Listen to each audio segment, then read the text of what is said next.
Bonjour, on est dans l'Évangile selon Matthieu, dans le chapitre 22.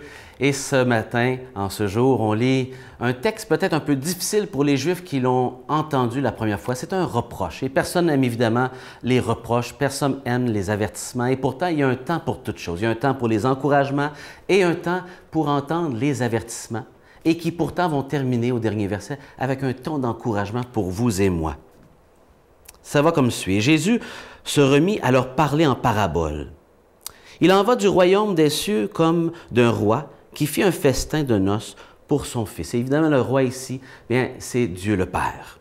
Il envoya ses serviteurs appeler à la noce et les inviter, mais eux ne voulaient pas venir. Il envoya encore d'autres serviteurs chargés de dire aux invités, « Voici, j'ai apprêté le taureau, et les gras ont été sacrifiés, et tout est prêt. Venez aux noces. » Mais eux, sans tenir compte, s'en allèrent, l'un à son champ, l'autre à son commerce, chacun à son occupation finalement.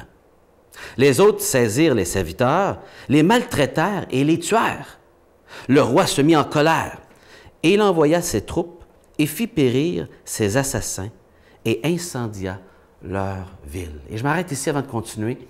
Ce texte se veut un reproche envers la nation d'Israël qui rejette son Messie. Et ces derniers chapitres du livre de Matthieu se veulent le paroxysme du ministère de Jésus qui se fait et qui doit passer par le rejet des Juifs de leur Messie. Et ici, un avertissement est fait au peuple juif dont le Père a envoyé le Fils et invite les gens à croire et ne le font pas. Ils rejettent et ils vont même tuer le Fils de Dieu. Et ici, un jugement est fait, le roi qui envoie les armées. Certainement ici, une allusion à Rome qui va envoyer en 70 les troupes avec Titus qui vont détruire Jérusalem, qui vont détruire le temple si important pour les Juifs, lieu d'adoration pour le Très-Haut, et qui vont être marqués pour toujours et ils vont passer 1900 ans sans pays, sans pouvoir politique. Est-ce que ça se terminera là? Non. Alors il dit à ses serviteurs, « La noce est prête, mais les invités n'en étaient pas dignes. Allez donc aux places d'où partent les chemins et convoquez à la noce tous ceux qui s'y trouvent. » Et donc, il n'abandonne pas là, il va se tourner, malgré le rejet des Juifs, vers les nations, tous ceux qui peuvent y être. Ses serviteurs s'en allèrent par les chemins et rassemblèrent tous ceux qui s'y trouvaient, mauvais et bons, sans distinction. Et la salle de noces fut remplie de convives. Malgré le rejet d'un groupe, ça donne une opportunité pour l'autre groupe. Et Dieu le savait d'avance, il n'était pas surpris, d'où l'avertissement. Et ouvre à tous cette invitation. Entré pour regarder les convives, le roi aperçut là un homme qui ne portait pas de vêtements de noces. « Mon ami, lui dit-il, comment es-tu entré ici sans avoir de vêtements de noces? » Celui-ci resta muet.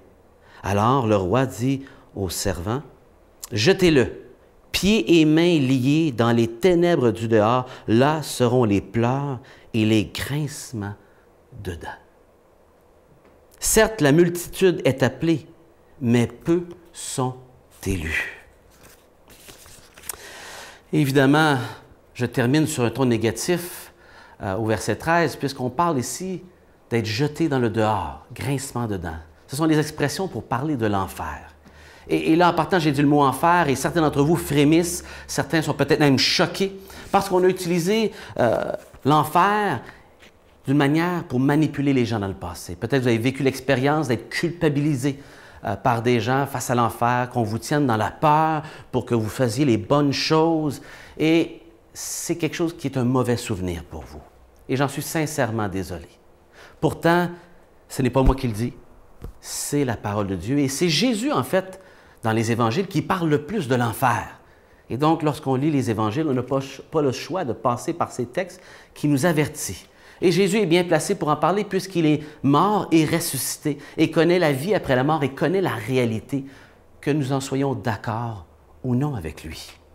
Il est mieux placé pour le savoir. Et il nous avertit de quelque chose qui peut venir après la mort pour ceux qui ne prennent pas les bons choix de leur vivant, de suivre, de croire dans le Christ.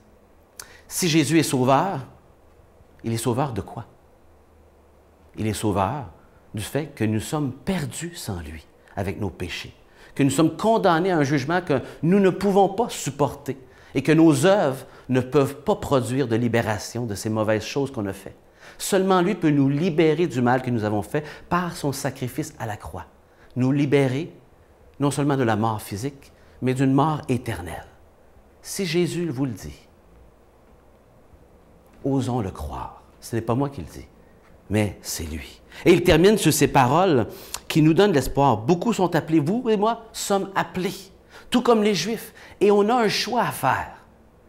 Mais peu sont élus, c'est-à-dire peu prennent le temps de réfléchir, de comprendre et de croire. Voilà ce qu'est un élu. Quelqu'un qui a été invité, mais qui a accepté d'aller aux noces. Contrairement à cet homme qui est venu pas habillé, c'est-à-dire pas revêtu du pardon de Jésus, nous sommes invités à accepter de croire en lui, de revêtir ce pardon par la foi qu'il nous offre et de devenir un élu. Pourquoi ne pas prendre cette merveilleuse décision aujourd'hui de croire en Jésus? Que le Seigneur vous bénisse.